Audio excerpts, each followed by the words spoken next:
compañeros, compañeras. Bienvenidos a esta nueva transmisión de Izquierda Socialista Conversa. Eh, Estamos nuevamente transmitiendo en vivo para nuestros compañeros de la patria grande y del mundo, conversando con diferentes compañeros, con compañeros de diferentes países para que nos compartan su experiencia en esta coyuntura actual con relación a la pandemia y en general cómo se encuentra la situación de sus países en los momentos actuales.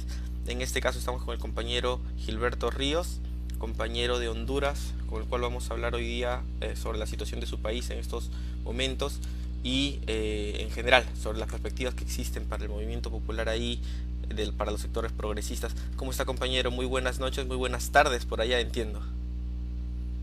Sí, buenas tardes, compañeros. Sí, estamos ya en la última hora del día.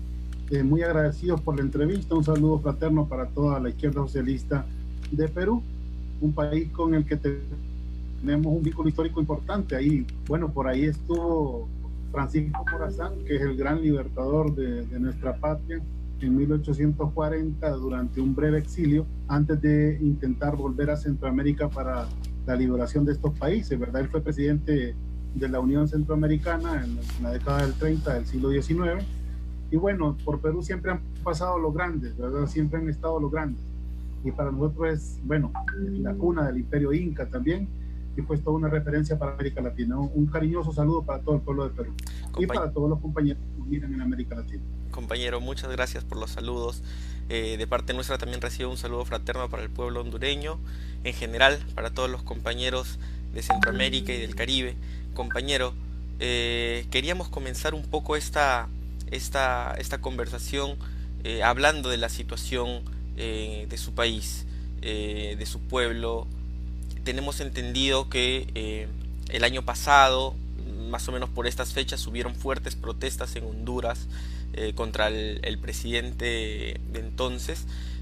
Han pasado ya varios años también del golpe de estado que hubo en su país. En general entendemos que ha habido un incremento de la protesta del movimiento popular después del golpe de estado que se produjo contra Zelaya. ¿Cómo se encuentra ahora? ¿Cómo ha ido evolucionando primero digamos, el panorama social y político dentro de su país, y cómo se encuentran ahora, digamos, antes de la situación de la expansión del coronavirus, de la pandemia? Bueno, primero habría que situar, ¿verdad?, a Honduras del golpe de Estado en aquel momento de gobiernos progresistas, tal vez la mejor situación de América Latina, según la CEPAL.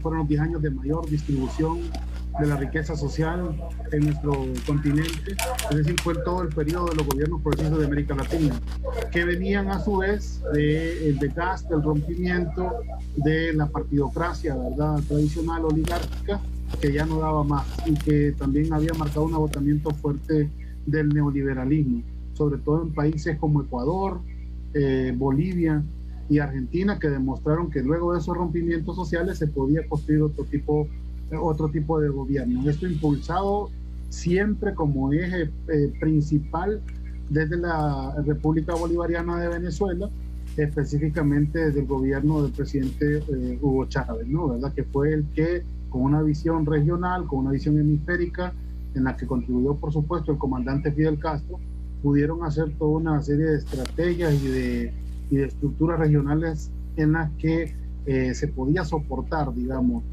unidos, el embate del imperialismo en la región.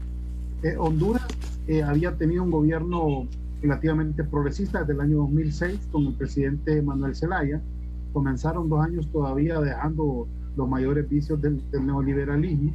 Nosotros hicimos huelgas y manifestaciones. Yo vengo de la izquierda hondureña, pero también del movimiento social, de algo que se llamaba la Coordinadora Nacional de Resistencia Popular, que me gustaría comenzar hablando ahí para que nos entendieran a nivel internacional cómo las fuerzas populares, estamos hablando de todas las fuerzas gremiales, locales, de todas las formas de resistencia, se habían agrupado en una instancia nacional que era la Coordinadora Nacional de Resistencia Popular. Una vez que se dio el golpe y que se fundó el Frente contra el Golpe de Estado, la coordinadora pasó a ser el Frente Nacional de Resistencia Popular, ¿verdad? Que estuvo pues por más de 141 días en la calle, demandando el retorno del presidente Manuel Zelaya. Y bueno, el fin de lo que fue el golpe de Estado. 3 meses después del golpe fuimos a unas elecciones espurias en septiembre del 2009, de la cual salió electo el presidente Lobo Sosa, un presidente de facto, un presidente que continuó toda la política de represión, pero que además vinculó fuertemente y permitió que se vinculara fuertemente el Estado de Honduras con el narcotráfico. El crimen organizado y también la degradación a su máxima expresión, digamos, del ejército hondureño y también de la Policía Nacional.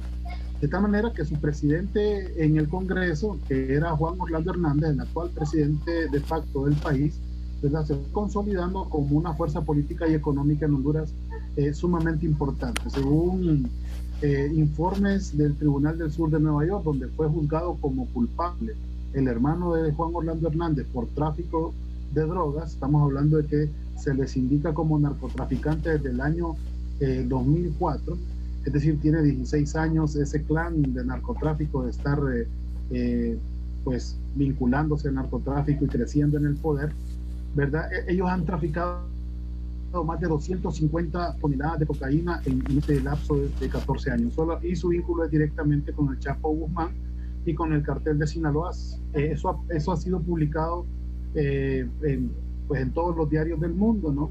Eso es una noticia pública, eso no es una posición política, pues, sino una manifestación del Tribunal del Sur de Nueva York. Quiero poner esto como antecedente porque en la región que comprende entre Colombia y Estados Unidos, todos somos víctimas de la masa de capital que mueve el narcotráfico y los intereses políticos que hay en torno a eso. Se dice por estos lados que el principal narcotraficante es el cartel de la DEA, porque, bueno, son capaces de detectar, ¿verdad?, con un telescopio ahora galaxias que nunca se han visto, pero no son capaces de detectar de dónde es que sale el narcotráfico hacia Estados Unidos, ¿verdad? Más con las noticias también de su agencia federal antinarcóticos, que habla de que hay un crecimiento importante de la producción de cocaína en Colombia. Yo sé que en Perú, en Bolivia, en Argentina, es decir, hay un problema con el narcotráfico, sin duda hay un flujo importante, pero nunca tan fuerte o al nivel o a la magnitud que podría imaginarse en este sector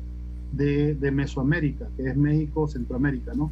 Y por supuesto Colombia. Yo creo que hay una película que, a pesar de ser hollywoodense, que es la historia de Barry Seal, que por cierto el protagonista es Tom Cruise, que habla muy bien de cómo se instaló el sistema del narcotráfico en la región con el asunto de los Irán-Contra, ¿no? Cómo se crearon la estructura internacional de tráfico de drogas desde Colombia, de movimiento de armas hacia Centroamérica para combatir la insurgencia y la venida también de los dólares desde Estados Unidos. Cómo fue una operación, ¿verdad?, del Comando Sur en la región, y cómo desde ese momento, te estoy hablando de hace cerca de 40 años, pues funciona todo un flujo de cocaína hacia Estados Unidos, que en casos particulares es utilizado para combatir gobiernos que son opuestos. Y como en este caso, como es un gobierno que es favorable a las políticas norteamericanas, pues es un gobierno que han seguido apoyando.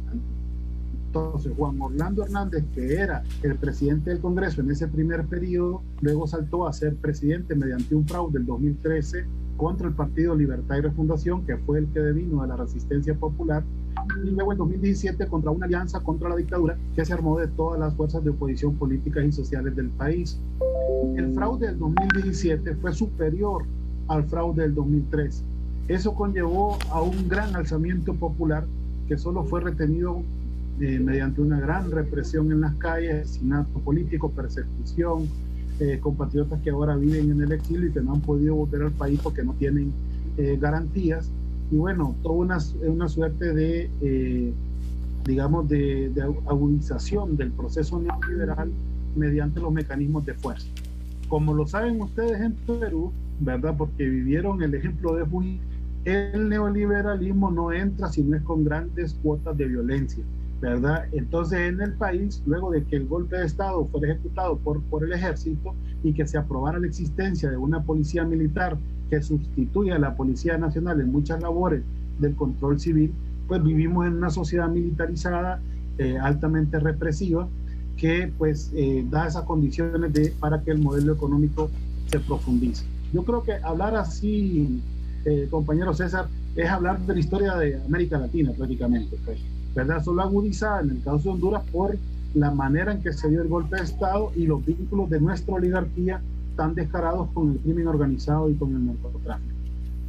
Eso como para poner en antecedentes de lo que hemos venido configurando todos estos años. Luego hay otro detalle en la economía nacional que es muy importante señalarlo, y es el crecimiento de la deuda externa. Es un país, el gobierno es un régimen que se ha dedicado a endeudar el país. Es una economía pequeña, estamos hablando de un país de 9 millones de habitantes, es un país sumamente pobre, sumamente desigual también, bueno, empobrecido, desigual, así como son los países de nuestra región, y se ha recurrido mucho al Fondo Monetario Internacional, al Banco Interamericano de Desarrollo, al Banco Centroamericano de Integración Económica y por supuesto al Banco Mundial, que son nuestros principales acreedores. Ahí nosotros tenemos una deuda que equivale a, bueno, arriba de los 15 mil millones de dólares, que compromete más del 30% del presupuesto general del Estado en pago de servicios de deuda. Eso es un compromiso que está creciendo porque se están incrementando estos préstamos con estos organismos multilaterales, pero también a nivel de relaciones bilaterales con otros países. ¿Cómo entramos nosotros al COVID? Para ir poniéndole ya nombre al niño, como decimos acá. El COVID funcionó más bien como una tabla de salvación ante un gobierno que, por estar tan señalado por el tema del narcotráfico, por avanzar tanto el juicio contra el hermano del presidente, que ya solo está para que le dicten sentencias, y que por medio de artilugios legales han estado, digamos, prolongando la fecha de la sentencia, y que eso va a ser un detonante también de la protesta social y la movilización popular en Honduras. Pues en ese momento les llega la noticia de la OMS, para ellos una gran noticia, de que podían mandar a encerrar a toda la población y además recibir préstamos. Entonces continuar en los dos esquemas que han querido mantener, un esquema represivo con los militares en las calles y otro esquema que les permite hacer gestión internacional, en este caso supuestamente justificado por la pandemia. Entonces Honduras ya en febrero, marzo, empezó a aprobar los primeros, el 18 de febrero aprobó los primeros presupuestos. Ya para marzo tenía una cantidad enorme de dinero. Estamos hablando de que en la región otros países habían aprobado, como El Salvador, en un primer momento había aprobado 500 millones de dólares de deuda. Honduras ya iba por los 3.500 dólares en aprobación. En Panamá se dan cifras escandalosas de 4.200 millones, 42.000 millones de dólares en deuda. Estamos hablando de que los gobiernos neoliberales, para que tratemos de hacer una caracterización más regional, aprovecharon la pandemia para hacer uso de su capacidad de endeudamiento y pues llevarla más allá. Luego, en las primeras semanas que esos dineros empezaron a ser aprobados, el primero, el que fue más eficiente en esa transferencia, fue el Fondo Monetario Internacional, que depositó en el Banco de Honduras, el Banco Central, 143 millones de dólares. Empezaron las compras bajo decretos de emergencia. Esto es otra gran garantía, ¿verdad?, de corrupción y de impunidad para el gobierno de Honduras, que se dedicó a asignadas oscuras, de hospitales inflables, de mascarillas que nunca llegaron al personal médico, y te repito, la tragedia que hemos estado viendo en todos los gobiernos neoliberales, porque no sé, creo que no es la excepción, pues, Honduras en ese caso. Ha sido casi una caracterización en la región, ¿verdad?, que los gobiernos aprovecharon mucho el tema del endeudamiento y de las compras de emergencia para usufructuar esto de la crisis. Ya un país con la economía como la nuestra, sumergido en una situación como esta, está proyectando niveles de pobreza muchísimo mayores, de polarización de la riqueza también mayores. Ya en Estados Unidos igual ese mismo fenómeno se está dando. Hay que entender que el modelo mismo es concentrador.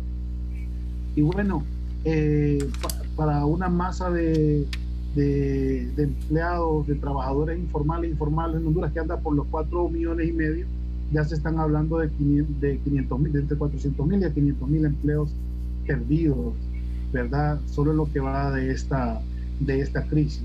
Un decrecimiento económico que va a superar el 4%. Hay quienes dicen que puede llegar a más, ¿verdad? En el caso de México, por ejemplo, hay quienes proyectan 8%. Te hablo de la economía mexicana, que es muy distinta a la economía hondureña, pero somos en la región, digamos, de la misma manera afectados. Por ejemplo, el tema de remesas en Honduras, el dinero que envían los trabajadores y las trabajadoras que viven en Estados Unidos, que representa casi el 20% de la economía nacional. Hay más de 1,5 millones de hondureños viviendo en Estados Unidos y otra porción en España. Esa recesión ha llevado también a que estos trabajadores no hayan podido enviar remesas durante todo este tiempo porque no han trabajado. Generalmente ellos trabajan por horas. Entonces la afectación con respecto, por ejemplo, a los datos de abril del año pasado son de más del 30, están entre el 20 y el 25%, digamos, para Guatemala, El Salvador y Honduras. En Honduras andaba por el 17% en relación al año pasado, es decir, que la cantidad de remesas se ha reducido y la economía está detenida. Prevemos que va a ser una situación económica dramática, ¿verdad? Que no estamos teniendo las mejores medidas por parte del gobierno para atajarlas, y que la oposición se encuentra en una situación como de limitación por el tema del encierro, más que todo, César, para hacer un cuadro así muy general en esta primera etapa. Sí, compañero, de verdad, gracias por este panorama general. Como señalaste, a grandes rasgos, como países compartimos buena parte de las problemáticas, ¿no? Me ponía a pensar cuando señalabas este vínculo entre el gobierno hondureño y las bandas organizadas, el crimen organizado, bandas narcotraficantes en nuestro país. Sucede algo similar, ¿no? Por lo menos hasta hace poco el Congreso pues estaba tenía una mayoría conformada por una organización que tenía pues vínculos con el crimen. Entonces, pareciera pues que las mismas clases dominantes ya no tuvieran pues formas legales de procurarse una representación política, sino formas pues de sicariato, ¿no? De crimen organizado, que la posición que adopta respecto a los pueblos es la de un matón, ¿no? Ni siquiera como una clase dominante, sino como un sector hostigador completa y profundamente hostil al pueblo, sobre todo cuando el pueblo se encuentra organizado y movilizado, como ha sido el caso del pueblo hondureño. Otra cosa que me pareció importante resaltar un poco para contrastar experiencias con relación al Perú era el tema de la corrupción en las compras que me comentaba, y que efectivamente ha sido un tema que ha saltado en nuestro país. En nuestro país el ministro del Interior ha tenido que renunciar por escándalos de compras en la policía. La policía supuestamente se le había delegado a la oficialidad pues realizar compras para su personal, y al parecer los productos no llegaban, y si llegaban de mala calidad y eran productos sobrevaluados. Buena parte de la policía se ha visto infectada y ya varios han fallecido. No tengo la cifra exacta, pero ya han fallecido una buena cantidad de policías, y en ese sentido se ha generado un clima de inestabilidad, ¿no? Ahora último ha habido un escándalo en el Ministerio de Cultura por la realización de eventos que no tenían ninguna finalidad, y que sin embargo, bueno, cada quien hace su negocio a partir de la crisis, ¿no? El tema de los hospitales también, se destina presupuesto hacia gobiernos regionales. Los gobiernos regionales pues no ejecutan este presupuesto porque quieren quedarse con parte del presupuesto que se les asigna. Este problema de corrupción que atraviesa a todos los países latinoamericanos, y que está profundamente ligado a gobiernos muy vinculados al crimen organizado, que han incorporado prácticas criminales dentro de su propio financiamiento, como que nos hermana como país latinoamericano. Pasando un poco al tema de las medidas concretas que se han tomado en la situación actual. Habíamos comparado un poco a partir de las experiencias en diferentes países, cuáles son las medidas que toma el gobierno, y efectivamente, ¿no? Lo que ha hecho es en buena parte aprovecharse de la situación de confinamiento para vulnerar una serie de derechos. En nuestro país se ha permitido el despido de trabajadores, se ha permitido la suspensión de contrato, se ha permitido pues que la clase trabajadora gaste de sus ingresos para poder solventar este periodo de crisis, mientras los que más tienen no ponen ni un sol, ¿qué medidas concretas está tomando el gobierno en la situación actual? ¿Cuáles son las medidas políticas, económicas, sobre todo, que ha tomado el gobierno en esta coyuntura? Bien, primero hay que decir que se aprobaron, digamos, medidas en dos caminos principales. Uno, el que era atacar la pandemia, lo que hemos hablado de los presupuestos aprobados para todo lo que tenía que ver con compra de insumos de bioseguridad, fortalecer al Sistema Nacional de Salud para que pudiera prevenir la crisis. Son sistemas nacionales de salud que han estado ante el abandono total del neoliberalismo, ¿verdad? Forzando a la privatización. Es decir, si alguien se quiere hacer un examen en un hospital público, una tomografía, un examen de sangre, te sale más barato o mejor, digamos, más fácil cruzarte la calle e ir a una clínica privada para hacértelo, porque todos esos servicios en la práctica están privatizados. Con estos presupuestos tampoco es que se evitó eso, al contrario, ¿verdad? Lo que se ha evidenciado es cómo se ha desmantelado el sistema de salud nacional. Hablar de esto tampoco es diferente a hablar de lo que pasó en Alemania, por ejemplo, o en Italia, por ejemplo, ¿verdad? Eso también ha pasado en Europa, hay que decirlo, ¿verdad? Y por eso los fuertes niveles de mortandad que han habido en esos países, ¿verdad? Además de otras circunstancias de que no se conocía del comportamiento del coronavirus, pero que también evidencia cómo el neoliberalismo ha impregnado su sombra en el mundo, pues, y su forma de actuar, y en América Latina mucho peor. En Honduras también se aprobó otro rubro, ¿verdad? O sea, los grandes rubros fueron esos, el que tiene que ver con el sistema de salud, y el otro con y pongo comillas, con el soporte a la economía, ¿verdad? Todo lo que tenía que ver con cómo íbamos a tratar de que la pandemia no golpeara tanto la economía. Pero yo creo que en todas partes fue igual. Lo primero a rescatar eran los bancos, ¿verdad? Los grandes capitales aprobados era para que los sistemas financieros estuvieran saludables. Aquí se les bajó como medio punto porcentual a la tasa de interés del dinero para generar algo de liquidez bancaria. Eso es absurdo, son porcentajes muy bajos. Están trasladando masas de capital nuevamente al interés privado para que ellos lo administren. Una suerte de financiarización de los estados nacionales pasa en toda América Latina. En Honduras es casi absurdo, casi todos los ministerios son manejados directamente desde la banca privada, es decir, ahí están los recursos, ahí están los fondos, no hay un banco central, sino que muchas cosas se manejan a través de fideicomisos. Es un ensayo que ha comenzado también desde el golpe de Estado, que no creo que pase en un estado como Perú, por ejemplo, que es un estado tan grande y que tiene una institucionalidad, a pesar de los gobiernos neoliberales, tiene una institucionalidad mayor que la que puede tener un estado como el de Honduras.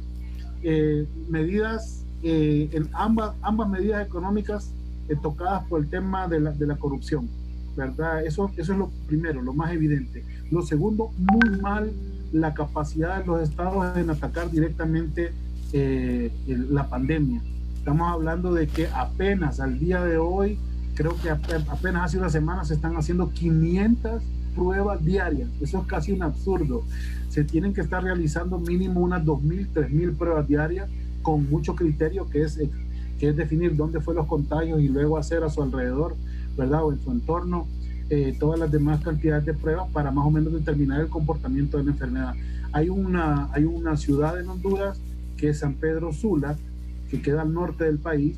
San Pedro Sula es la segunda ciudad más poblada del país, tiene cerca de 2 millones de habitantes, es la capital industrial del país, de ahí se produce el 63% del Producto Interno Bruto de Honduras, es la capital industrial del país, decimos nosotros, y está prácticamente fuera de control el coronavirus, porque con 500 pruebas diarias simplemente no le puedes dar seguimiento al crecimiento de la pandemia. Y hoy, o entre ayer y hoy, circuló una nota de la OMS en el que se habían donado hace casi mes y medio 95.000 pruebas, porque la excusa era que no tenían pruebas y lo que tienen es un montón de pruebas embodegadas. Es decir, una incapacidad y un desinterés, en realidad, más que incapacidad, es un gran desinterés por parte del gobierno de Honduras, por parte del régimen, de interesarse en la salud pública, pero sus negocios son otros. Entonces, es una copia casi calcada de muchos gobiernos neoliberales en la región, ¿verdad? Están haciendo fiesta con los fondos gestionados y las medidas para atacar la enfermedad son muy deficientes. Las reservas internacionales incluso no cago, con esas pudimos haber salvado miles de empleos. Ya dijimos que hemos perdido entre 400.000 y medio millón de empleos en lo que va de la crisis, y no se han interesado por eso, se han interesado únicamente porque su élite, ¿verdad?, tenga cierta comodidad, cierto margen de acción y por supuesto un control político que no pueden perder. Ahí está lo central en la oposición, ¿verdad? Cómo enfrentamos la crisis, y sin el ánimo de ser dogmático, circuló un texto, ¿verdad?, entre camaradas, de cómo Lenin, en una pandemia que se dio a principios del siglo pasado en Rusia, había decidido algunas células del Partido Comunista Bolchevique enfrentar la crisis, ¿verdad? Y decía, bueno, si nosotros como partido nos dedicamos al tema meramente humanitario, lo que hacemos es darle un soporte al zarismo, ¿no? En aquel entonces los zares eran los que gobernaban Rusia. Nuestra labor política sigue siendo organizar al pueblo, darse cuenta dónde está el origen de las desigualdades y combatirlas, que es la necesidad de controlar los estados-nación, ¿verdad? Es decir, de que las clases trabajadoras tomen el poder político.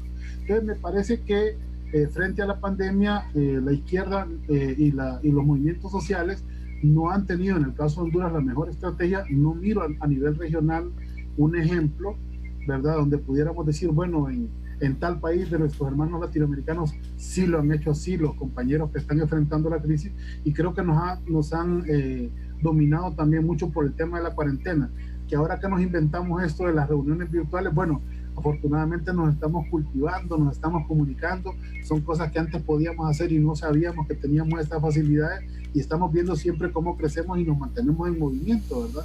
Pero creo que va más allá, tenemos que encontrar la forma de protestar y también la forma de hacer oposición política ante estas circunstancias, César. Compañero, sí, ¿qué tan probable o qué tan probable sea que pues estas 95.000 pruebas sean destinadas también a negocios privados, ¿no? Porque, por ejemplo, acá en el Perú el Estado no tiene la infraestructura para distribuir las pruebas por años de descuido de la salud, de descuido, no, de abandono, literalmente, de los sistemas de salud, que en este afán neoliberal de reducir el gasto público en general, la receta que ya conocemos. Y entonces uno abre los periódicos de la burguesía y ve pues a unas notitas donde dicen centro de distribución de pruebas COVID para clínicas, únicamente para clínicas. Entonces las pruebas que llegan se distribuyen a las clínicas y las clínicas las distribuyen a la población por un precio determinado. Entonces se me ocurre esta idea, no sé qué opinión le merece, si más o menos podría estar pasando en el sistema de salud hondureño. Para que nos hagamos una idea, se hicieron una enorme cantidad de compra de material biomédico, mascarillas, batas desechables, gel de manos por parte del Estado, a unos precios que dijeron que eran los que habían encontrado en el mercado, y que como había aumentado la demanda, entonces se habían encarecido terriblemente en el mercado internacional. Pero los compraron una mascarilla N95, perdón, ponerle que es casi universal, ¿no? Ponerle que se estaba cotizando en ¿qué? $40, una locura, una mascarilla desechable. Entonces, y a esos precios se compraron. Luego, cuando vinieron a bodegas, no se encontraron. Y luego aparecieron vendedores privados de hijos de funcionarios en diferentes departamentos del país vendiendo el material biomédico. O sea, un nivel de descaro. Y luego, para rematar, yo puse un Twitter que decía patada, mordida y apuñalamiento. O sea, porque no solo fue que se robaron las mascarillas y los presupuestos porque compraron con precios inflados, ¿no? Y no solo fue también que los empezaron a vender de manera amañada a los hijos de los funcionarios, sino que aprobaron una ley que te obliga a andar una mascarilla, ¿verdad? Y entonces te obliga a tener que comprarla. Si más del 58% de la economía hondureña, economía informal, son trabajadores de la economía informal, casi el 75% de los trabajadores del país, eso te da para que la gente que está en la casa simplemente no tenga ahora mismo ni para comer. Pero ahora, para salir a la calle, para no ser arrestado o puesto en custodia, tiene que además comprar una mascarilla carísima, ¿verdad?, que está obligada por la ley hondureña. Entonces vivimos una suerte de opresión que solo me acuerda los primeros versos de la Internacional Comunista cuando dice de pie famélica legión, ¿verdad? Porque ya solo le falta al trabajador, ¿verdad? Estar completamente desvalido en la vida y que lo único que tenga, como hemos dicho siempre, sea la unidad y la lucha por librarse de las cadenas. Compañero, iba a realizar una pregunta con relación a las pruebas realizadas, ¿no? Me señala que son 500 pruebas diarias, que es realmente una prueba insuficiente, una cantidad insuficiente de pruebas, pero me hace acordar también cómo es que se han distribuido en el mercado internacional estas pruebas. Por ejemplo, a principios de marzo nos llegaban noticias de que entre las potencias mismas se arrancaban las pruebas, ¿no es cierto? Estados Unidos compraba a un menor precio o competía, ¿no es cierto? En términos, a un mayor precio, perdón, competía y le quitaba, digamos, las pruebas a Europa, al interior de Europa, las dos potencias, Francia y Alemania, al tener mayor capacidad económica, se encontraban mejor posicionadas en el mercado para adquirir estas pruebas COVID, y al interior de América Latina sucede lo mismo ahora, ¿no? Muy probablemente la mayoría de pruebas estén siendo ahorita acaparadas en el mercado por nuestros países hermanos, justamente porque no hay una política regional de abastecimiento como patria grande, justamente porque funcionamos como estados balcanizados, separados, exactamente. No hay una política unitaria, los proyectos unitarios como el ALBA, en general los proyectos de unidad latinoamericana han sido estropeados profundamente por esta ofensiva imperialista desde el año 2014. No sé si tienes un comentario al respecto, ¿no? La importancia de la unidad latinoamericana para afrontar esta crisis. Bueno, recordemos que los principales proyectos que atacaron después del golpe de Estado de Honduras, bueno, el PISTA lo primero que hizo fue retirar Honduras de Petrocaribe, del ALBA, y estuvo incluso tentado a salirse de la CELAC, que ahora está destruida por los gobiernos neoliberales en América Latina. Macri hizo su parte, bueno, el Grupo de Lima también ha hecho un gran daño, ¿no? ¿Verdad? Que es el conjunto de esas oligarquías, donde está Honduras, por cierto. Ahí están los gobiernos de ultraderecha de América Latina combatiendo toda forma de unidad latinoamericana, ¿verdad? Ese es uno de los principales problemas que yo creo que los camaradas, las vanguardias políticas, las organizaciones sociales deben entender que tenemos que encontrar nuevas formas de integración si queremos superar estos escollos. En cuanto a las pruebas, pues como nosotros no compramos en el mercado internacional, ¿verdad? Digo, como individuos, como personas, sino como los estados. Yo no sé si también fue todo un escándalo de que no había nada en el mercado internacional y que no nos querían vender, o solo fue alguna excusa para subir los precios, porque eso también pasa en el mercado internacional. Lo que sí hubo, y eso es cierto, es que Estados Unidos, por ejemplo, incluso hizo de pirata en mares, en mar internacional, ¿verdad? Deteniendo compras legales, ¿verdad? Estamos hablando de barcos que llevaban compras legales y que fueron detenidos por embarcaciones norteamericanas para que esos productos fueran acaparados por su mercado.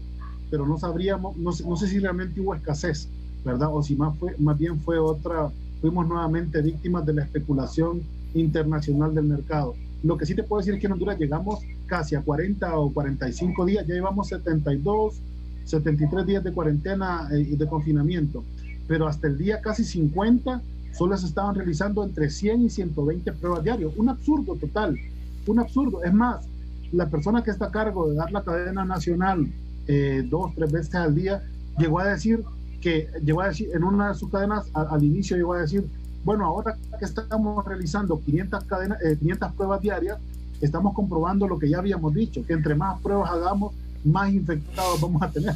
Eso provocó mucha risa, porque entonces decíamos nosotros, bueno, entonces que no hagan pruebas para que no haya más infectados ni más pandemia. O sea, lo irracional, ¿verdad?, del manejo de la crisis sin ningún interés. Y te puedo decir que hoy, a 72, 73 días de confinamiento, no se han rebasado las 11.000 o 10.000 pruebas a nivel nacional. Para que se haga una idea, los compañeros y las compañeras que nos están escuchando, lo mal que se ha llevado la crisis, lo desinteresado del gobierno, lo que decía César, de cómo todo este desmontaje del Estado ha llevado que, aún incluso si hubiera voluntad, ¿con qué herramientas llega a la población? Si la población está abandonada por años, si no hay mecanismos para llegar a los ciudadanos, a las ciudadanas. Entonces sí, estamos enfrentando una situación bien compleja, que por eso es que las fuerzas políticas, yo insisto siempre con el tema de las organizaciones sociales, tienen que plantearse como un desafío, ¿verdad?, revertir la modalidad del sistema que vivimos y del modelo económico. Compañero, me comentaba que San Pedro Sula era como que una zona industrial, la capital industrial de Honduras. Eh, y me dice que es ahora un foco de contagio o un lugar donde, digamos, la dinámica misma hace que no haya posibilidad de control. ¿Cómo se está comportando el gobierno con relación a la clase obrera industrial, en general a la clase trabajadora? ¿Qué medidas ha tomado? Si ha jugado, si ha tomado algunas medidas, digamos, para recortar derechos. ¿Cómo se comporta el gobierno con relación a la clase Bueno, trabajadora? una masa laboral importante de esa zona industrial son maquilas. Son compañeras mujeres, la gran mayoría, estamos hablando de casi 240.000 trabajadoras que trabajan en maquilas con muy bajos derechos, están fuera incluso de la regulación nacional laboral, ¿verdad? Es decir, ya de por sí tienen una situación muy complicada, y muchas de ellas, muchas de esas empresas, lo que han pedido es una especie de permiso que existe en la ley hondureña para ausentarse de sus deberes con los trabajadores. Esos permisos están entre los 125.000 y 175.000 a nivel nacional, pueden llegar a más en los próximos días, pero lo que hay es un abandono total del derecho laboral, ¿verdad? Una priorización por el derecho de la empresa, incluso, y tengo que ser como, no sé si autocrítico porque no me ha correspondido, pero sí autocrítico con la izquierda o con la oposición en Honduras, que también hemos caído un poco en el de, bueno, hay que rescatar las empresas, no, lo que hay que rescatar también son los trabajos, el trabajador, ¿no? Y creo que hay una especie de voz predominante o de mensaje predominante a nivel mundial de que las empresas como las grandes generadoras, ¿no?, de trabajo, pero se está dejando por último en el discurso y por supuesto en la acción los derechos de los trabajadores que tanto han costado, y entonces que ahora vamos a vivir un retroceso en los derechos. Dentro de ellos, para poner un ejemplo, hay algo que se llama Código Verde, una especie de modalidad de tercerización que se han inventado para los sistemas de salud, donde un médico está ganando alrededor de $300, mientras un policía militar que anda resguardando el orden público, entre comillas, aquí hay unos niveles de violencia escandalosos. El año pasado cerramos con 71 masacres el país, con miles de muertos asesinados por violencia. Este año, aún en cuarentena, llevamos 14 masacres, acaba de suceder una hace muy poco, y un policía militar en la calle gana casi 700 o más de $700. Es decir, un policía militar gana más que un médico general contratado bajo la modalidad de Código Verde, que es una forma de flexibilización laboral y tercerización. Entonces, ese tipo de mecanismos son los que estamos viendo para atacar pues la estabilidad y los derechos de los trabajadores y las trabajadoras. Compañero, sí, quería aprovechar un poco lo que señalaba para entrar ya al plano de la respuesta de la izquierda, tanto de la izquierda agrupada partidariamente como de esa izquierda social que nosotros llamamos, que es el pueblo que está a la izquierda, la población que piensa transformar la sociedad y el mundo, hacerlo mucho más justo. Nos señalaba que esta izquierda, digamos, que había incurrido también un poco en este discurso liberal en lo económico, de siempre pensar en que hay que rescatar la empresa, siempre pensar en que la economía no se descalabre. ¿Cómo se está comportando en general la izquierda en la actualidad? ¿Que ha tenido algún tipo de política unitaria, algún tipo de respuesta unitaria? ¿Ha tenido alguna táctica de protesta? ¿Cuáles son las reivindicaciones que tiene? ¿Cómo está respondiendo a esta situación la oposición al gobierno del presidente, ¿no? El Partido Libertad y Refundación, del que yo soy parte, manifestó una serie de medidas desde los primeros días que aportaban en el sentido de rescatar a los trabajadores, de atender a la población en general, pero eso se quedó como una especie de declaración sin ninguna respuesta por parte del gobierno. Nosotros somos el partido más grande de Honduras, tenemos más de 1 millón de votantes, para un tamaño 1.400.000, para Honduras eso es un partido mayoritario, ¿verdad? Eso votan alrededor de 5.2 millones de personas en el padrón electoral, pues tener un caudal político de 1.400.000, que fueron nuestra última participación, pues te da la medida del tamaño de nuestro partido. Esto no fue escuchado. Tenemos una bancada que representa una cuarta parte, una cuarta parte del Congreso Nacional, y tampoco fue escuchada la bancada, que predijo muy precisamente, digamos, dónde iban a estar los principales problemas y cuáles podían ser las medidas a atajar. Por lo menos a nivel de declaración, el partido de izquierda, que es el Partido Libertario Fundación, que coordina el presidente Manuel Zelaya Rosales, que fue al presidente que le dieron el golpe de Estado, él sigue al frente de toda esta iniciativa, digamos que cumplió con todas las declaraciones o los apuntes o los señalamientos que se debían hacer con el presupuesto del gobierno para atajar la crisis. Pero por lo de la cuarentena y por otras limitaciones que ha generado esto, lo del contacto social, pues no se ha convocado ninguna protesta ni movilización. Eso es un problema. Pero sí han habido, sin embargo, más de 200 protestas en más de 70 días de manera espontánea por parte de la población, de personas que no tienen que comer en su casa, que no tienen cómo atender la crisis. Las organizaciones sociales, por su parte, y otros sectores de oposición política que son en relación a Libre minoritarios, en relación a Libertaria Fundación, que se llama Libre el partido, ¿verdad? Son minoritarios esas otras fuerzas, han estado también en lo mismo, haciendo declaraciones y tratando de articular fuerzas políticas y sociales para demandar del Estado mejor ejecución, para hacer veeduría pública de los fondos aprobados. Pero yo siento, y esto sí lo digo de manera autocrítica, siendo yo de ese partido, siendo yo del movimiento social y también de la izquierda histórica hondureña, que nos hemos quedado mucho en la protesta virtual, como en señalar y de cierta manera de forma ingenua, como diciendo lo que todos sabemos, que el gobierno lo va a hacer mal o lo está haciendo mal, o sea, lo sabemos porque es su naturaleza, se va a cerrar dentro de sus posibilidades para proteger a la clase dominante, y no estamos yendo más allá a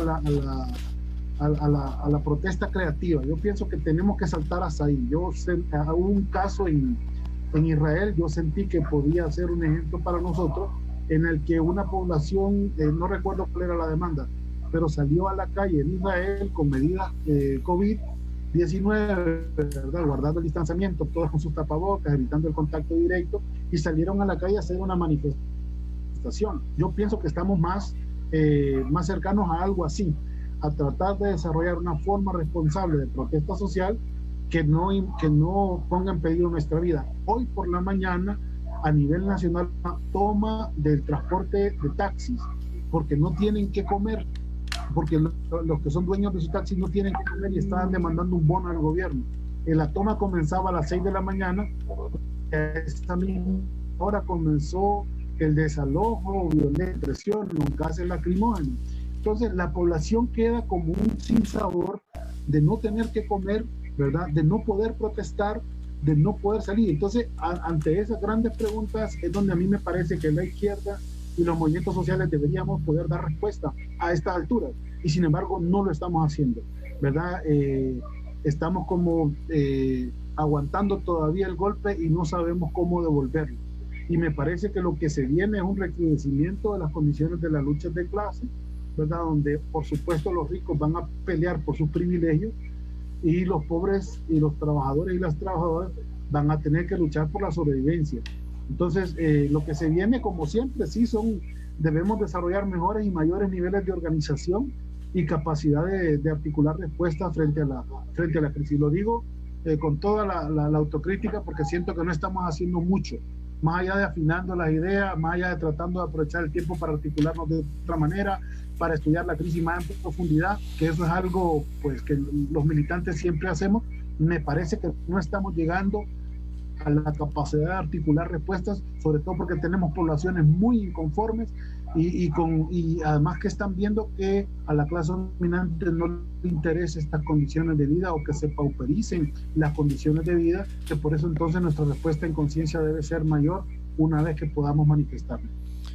Sí, compañero. Yo recuerdo que al interior de nuestras organizaciones de izquierda, socialistas, habíamos habíamos conversado un poco sobre la táctica de lucha en el momento actual, porque efectivamente estamos impulsando muchas medidas virtuales. Esta, por ejemplo, es parte de una forma de Sí, articulación virtual, no es algo espontáneo, es una serie de conferencias que nos permiten generar a nivel internacional una conciencia de cómo se enfrentan los pueblos a las políticas del gobierno en esta situación, pero efectivamente sin una movilización concreta o sin hechos contundentes pareciera que todo se queda un poco gaseoso.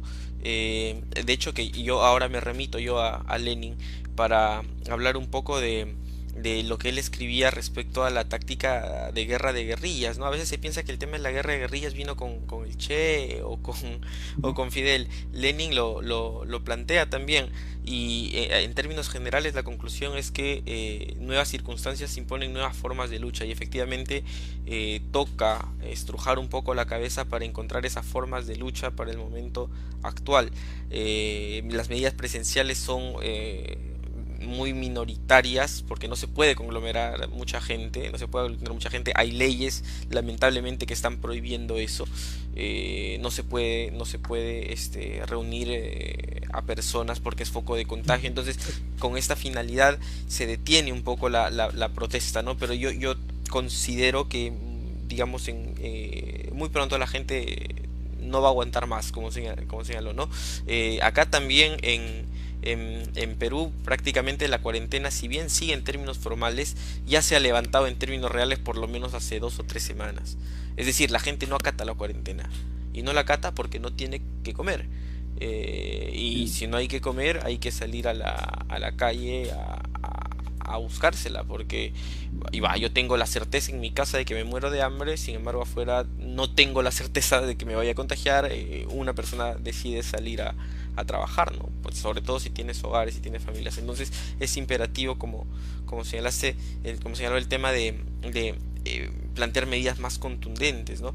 Desde el movimiento popular me señaló que la izquierda había planteado algunas propuestas o había acertado por lo menos en el diagnóstico general de dónde iba a ocurrir los focos de contagio, qué medidas podrían tomarse. No sé si podría explayarse un poco en esas medidas, digamos, para hacer un contraste.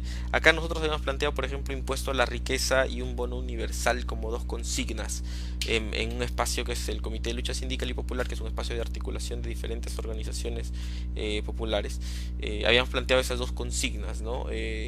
Ahora estamos sumando más reivindicaciones porque pareciera que no se ha atendido ninguna y el pueblo sigue sufriendo pues la precarización de sus condiciones de vida en la cuarentena. Pero hay propuestas concretas que se hayan planteado en Honduras de parte de los compañeros de Libertad y Refundación. bueno, de parte del partido, como te decía, más vigilando el presupuesto del Estado y la acción del gobierno, ¿no? Habían dos sectores sociales importantes en el país antes del golpe de Estado. Estábamos juntos en la coordinadora nacional que te mencioné. Había un sector más de izquierda y había un sector más socialdemócrata. El sector de izquierda del movimiento social, que tenía un pensamiento más político, se integró al Frente Nacional, perdón, al Partido Libertad y Refundación, y otro sector decidió no meterse en política electoral. Ahí estaban como los sectores más socialdemócratas, diría yo, ¿verdad? Más tibios ideológicamente. Y ellos, por ejemplo, están con un discurso que te digo que también es un grave error de la izquierda, de señalar la corrupción en la impunidad como el origen de los males. O sea, es el modelo económico el que es consustancial a la corrupción, es consustancial a la impunidad, ¿verdad? Son los mecanismos clásicos de acumulación de la riqueza que ha tenido en el marco del capitalismo, ¿verdad? La clase dominante. Entonces, están muy llevados a ese discurso de luchar contra la corrupción, la impunidad y transparentar recursos, que nosotros compartimos, por supuesto, pero con una visión de una perspectiva más crítica y, por supuesto, más profunda, ¿verdad? Entonces, lastimosamente, no se ha pasado más allá de eso. O sea, es importante igual la labor, ¿no? Porque levanta conciencia, porque moviliza también personas, ese sector moviliza personas a nivel nacional. Y hay otra cosa que ese sector ha hecho que también es bien importante mencionarlo, y es que ha visibilizado que hay dos cuarentenas, ¿no? Una, la de las ciudades, que igual los cinturones de miseria y los sectores pobres golpeados, pero otra y que es más complicada es la del campo, ¿no? ¿Verdad? Porque ahí hay un abandono sin medios de comunicación y sin posibilidades de mucho, ¿verdad? Entonces, eso sí ha hecho muy bien este sector, me parece, hablar de lo que están viviendo las comunidades en resistencia a nivel local del país, y por supuesto también nuestros compatriotas indígenas y garífunas, que representan más o menos el 3% de la población nacional, donde, bueno, pero donde recae, ¿verdad? La triple o la cuarta forma de opresión, que no solo es de clase, sino también es racial, es étnica, de discriminación, y hay otras poblaciones también que se han evidenciado más golpeadas por la crisis. Pero propuestas, así que vos digas que esto han propuesto un camino más o menos integral, coherente, no. Y tampoco lo hemos hecho nosotros como partido, y tampoco lo ha hecho esa oposición de izquierda y social que es más de vanguardia. Creo que no hemos tenido esa capacidad, y creo que sí tenemos que tener la capacidad moral de admitirlo, de ser fuertemente críticos con nosotros, porque hay pueblos que están demandando en este momento la capacidad nuestra, no solo de gestión humanitaria, de apoyo, sino de organización y de interpretación, porque lo que viene, además, después de lo que llamamos la post-pandemia, o lo que la derecha ha querido acuñar como la nueva normalidad, ¿verdad?, que es la nueva normalidad de la explotación, nosotros tenemos que combatirlo fuertemente con otro tipo de alternativas de organización y de respuesta al modelo. Yo atiendo algunos cursos de formación política. Yo les decía a los compañeros y las compañeras con la cual creamos la escuela de formación, es decir, ahí no hay una centralidad del maestro, ¿no?, sino esta magia de la educación popular, ¿no?, que pensamos colectivamente, y decíamos, bueno, pero los recursos y el dinero ahí están en los bancos, y eso los pueblos lo tienen que saber, que es cierto que nos van a decir que se redujeron los empleos, ¿verdad?, que es una forma de acceder al capital, que se redujeron las capacidades de los estados porque no estuvieron recibiendo dinero por pago de impuestos, por ejemplo, durante toda esta recesión económica que viene o que ha estado aconteciendo, pero el dinero ahí está en los bancos, y ese dinero que está en los bancos es dinero de los trabajadores, de las trabajadoras, que se ha acumulado a partir de la explotación de nuestros pueblos. Pero como tiene ese matiz de privado, entonces simplemente no podemos acceder a él. Entonces lo que se vienen son grandes crisis de hambruna, crisis humanitaria, teniendo los recursos ahí. Ahora, ¿cuál es la distancia entre esos recursos y las poblaciones que los necesitan? La lucha política, la lucha de la conciencia, la movilización popular. Y eso es importante que todos lo comprendamos, porque nos han hecho figurar un mundo donde existe la clase privilegiada y los recursos de la humanidad, y otra que no tiene nada y que tampoco tiene derecho a nada. Por eso lo de la renta básica universal, que es algo que se está discutiendo en España, que bueno que se esté discutiendo en Perú, me parece que debería ser también una modalidad en la que nosotros deberíamos insertarnos. Sí se necesita una renta básica universal para la niñez, por ejemplo. En este momento el 25% de los niños de Honduras están viviendo desnutrición crónica, el 25%, la cuarta parte de la niñez en Honduras está viviendo desnutrición crónica, ¿verdad? Entonces no hay nada más inmoral que la desnutrición de un niño, ¿verdad? Y todavía más inmoral que un banco privado guarde recursos, porque así lo indica la cultura política o la lógica de este modelo y este sistema económico. Entonces, en ese tipo de cosas creo que nosotros debemos ser particularmente incisivos y demandar una mayor distribución de la riqueza social y otros mecanismos que garanticen la vida y, por supuesto, la dignidad de nuestras poblaciones. Compañero, en realidad, digamos, nos enriquece, nos fortalece su intervención.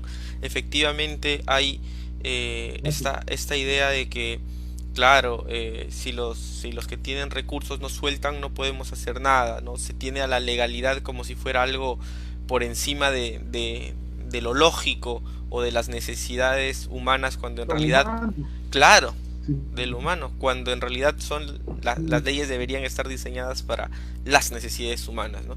Entonces, apelar a sí, la legalidad para perpetuar una injusticia es porque la legalidad misma es la ley de los poderosos, ¿no? La ley de la injusticia o la ley que permite garantizar esa injusticia. Me quedo también con todas las semejanzas que hay, a pesar de que a veces pareciera que estamos distanciados entre las políticas que se toman en Honduras y las que se toman en Perú. El primer sector rescatado en nuestro país también fue el sector financiero. Es increíble porque el Estado ha inyectado dinero en los bancos, ha liberado algunos recursos con la finalidad de garantizar, ellos decían, ¿no? Garantizar la cadena de pagos. La cadena de pagos significa pues que las familias sigan pagando sus deudas a los bancos, que sigan pagando sus deudas a las empresas, es decir, que sigan dándole dinero, ¿no es cierto?, a los sectores que administran el dinero, que concentran el dinero, que son justamente los sectores financieros. Entonces, claro, ese es el sentido real. Se le da pues se le permite un crédito a una micro, o se le subsidia un porcentaje de la planilla a la microempresa, ¿no es cierto?, para que la microempresa pueda dar un cierto monto a sus trabajadores y que nuevamente no se interrumpa la cadena de pagos que es, repito, ¿no?, el discurso técnico que se utiliza para garantizar pues que el dinero llegue al sector financiero, ¿no?, que sigan concentrando el dinero. Compañero, una vez que digamos tenemos todo este panorama que es difícil, como señaló, que es de bastante conflicto en el corto plazo, quisiera que me comente qué perspectivas ve usted para este corto plazo, qué perspectivas en lo político, qué perspectivas en lo social. Me comentaba que digamos se aproximan a un escenario de elecciones en Honduras. Es necesario dar una disputa ahí, sobre todo sobre todo en estas circunstancias. Que digamos, ¿cómo avisora el horizonte usted desde su posición política, desde su experiencia en el trabajo popular? bueno, primero considero que a nivel regional va a haber como habíamos dicho, una agudización de las contradicciones, ¿no? Y por tanto de la lucha de clases. Eso significa un escenario más radicalizado para todos. Eso no es exclusivo de Honduras. Eso es un escenario radicalizado, bueno, como lo estamos viendo contra Venezuela, a quien aprovechamos para mandarle nuestra solidaridad, lo mismo contra Nicaragua y contra Cuba, ¿no? Porque como son modelos socialistas, entonces no pueden dar un buen ejemplo, así como lo están dando con la atención a la pandemia, por ejemplo, o lo que hubiera sido Bolivia si hubiera mantenido el gobierno de Evo Morales, ¿verdad? Hubiera dado una mejor atención a la pandemia. Entonces, el imperialismo va a radicalizar porque tiene contradicciones internas, y yo creo que esa contradicción principal que tenemos como países en la región hay que tenerla presente. Tiene contradicciones internas, ya cayó no en una desaceleración, sino en una contracción de la economía, según lo dijo la Reserva Federal hace una semana, y eso, bueno, recordemos cómo resuelve Estados Unidos sus problemas internos, ahí es haciendo guerra hacia otros países. Hay quienes odian a Trump, pero a Trump vamos a tener que reconocerle que tiene 4 años de no invadir ningún país, y la opción de recambio con Biden significa muy posiblemente la invasión de Venezuela, la invasión de Nicaragua y posiblemente la agresión militar incluso contra Cuba, ¿verdad? Así que los demócratas tampoco podrían ser una gran opción, y lo pongo sobre el tablero porque vamos a elecciones en Estados Unidos, y digo vamos porque somos de los principales afectados de cómo resulten esas elecciones y esas contradicciones ahora mismo en noviembre, ¿verdad? Y entonces vamos a estar viendo cómo muchas réplicas de lo que pasa internamente en Estados Unidos se van a reflejar en el recrudecimiento de las contradicciones en América Latina. ¿Cuál es el papel de las vanguardias políticas de la izquierda y de los movimientos sociales? Recrudecer la lucha popular, ¿verdad? Aumentar los niveles de conciencia y movilización, aumentar la protesta pública, aumentar los niveles de organización, porque lo que se viene, si lo dejamos en manos del capitalismo, es grandes niveles de hambruna, de injusticia social, de represión policial y militar, de represión política. Y nosotros, insertos en esa circunstancia de la que estamos hablando, vamos a elecciones el otro año, en noviembre del otro año. Vamos a ver si enfrentamos nuevamente un fraude. ¿Qué estamos proponiendo nosotros como sectores de izquierda al interno del Partido Libertario de Fundación? Me refiero a sectores de izquierda porque dentro del Libre una gran cantidad de compañeros venían de la institución de la que formó parte el presidente Zelaya, que era el Partido Liberal de Honduras, ¿verdad? Pero que gente que evolucionó mucho y se comprometió mucho con la lucha y se hizo pues de esta izquierda política que tenemos aquí en Honduras.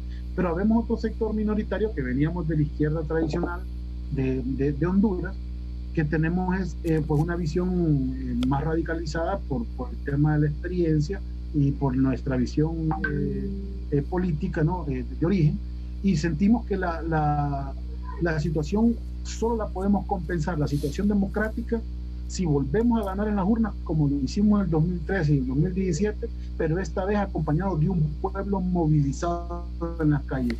Nosotros estamos manejando un concepto que es el alzamiento popular electoral de noviembre de 2021, donde el pueblo hondureño no solamente debe asistir a las urnas, a cuidar los conteos, a filmarlos y a grabarlos por las redes sociales y ponerlos a disposición de todo el mundo a través de la web, y también de acompañar el conteo y las declaraciones finales movilizados, para que no nos pase lo que nos pasó anteriormente, que por una especie de conciencia democrática que algunas veces a la izquierda le pasa eso, ¿verdad? Que termina utilizando como la conciencia democrática burguesa y olvidando la lucha de clases. Y nosotros terminamos aplicando políticas de conciliación de clase con las oligarquías, mientras las oligarquías nos aplican lucha de clase a nosotros. Entonces, ese tipo de contradicciones nosotros tenemos que evitarlas, ¿verdad? Tenemos que dar la batalla el próximo año como pueblo hondureño por defender el proceso democrático electoral, pero también por volver la democracia algo protagónico del pueblo, que esté en primera línea y que defienda, porque el Estado ya no puede ser más de la oligarquía, y es lo mismo que debería pasar en el resto de países neoliberales de América Latina. Un abrazo para Perú, que yo sé que le están sorteando ahí con Vizcarra. Le hemos seguido más o menos la pista. Hay un sector de la izquierda que prefiere esta situación que otras que podrían asemejarse al fujimorismo o a esa ultraderecha, ¿verdad? Pero bueno, hay que plantearse la pospandemia como una posibilidad de cambio, como una oportunidad para atacar al modelo y para cambiar estructuralmente nuestros sistemas políticos y económicos. Entonces, compañero, recrudecer la lucha popular y aumentar los niveles de organización. Me parece que son consignas y conciencia que nos hermanan, que nos unen. Gracias, compañero, por acompañarnos en esta transmisión. Gracias por la presentación tan lúcida. De parte de Izquierda Socialista, saludar su colaboración con este espacio y también mostrar nuestra disponibilidad para cualquier evento que ustedes requieran colaborar, ¿no? Como parte de esta patria grande. No sé si quiere usted dar unas palabras finales. No, bueno, despedirme, aprovechar que tengo la bandera de mi partido aquí cerca. Mira que es una bandera roja. Caramba. Esta es la estrella del socialismo, mira. Y si me haces llegar tu correo postal en su momento, cuando pueda, te lo envío para que tengas la bandera de nuestro partido, que une tantas almas y tantas conciencias en nuestro país, y decirles que son hermanos latinoamericanos, ¿verdad? Y que tanto es nuestro el amor por los latinoamericanos, que dar la vida por Honduras o dar la vida por Perú es lo mismo para los revolucionarios que creemos en la patria grande. Venceremos, y muy agradecidos por la entrevista y muy esperanzador esto de articularnos y conocernos e irnos compenetrando más en nuestra realidad latinoamericana. Compañero, muchas gracias. Un saludo de parte Izquierda Socialista y hasta la victoria siempre. Venceremos. Venceremos.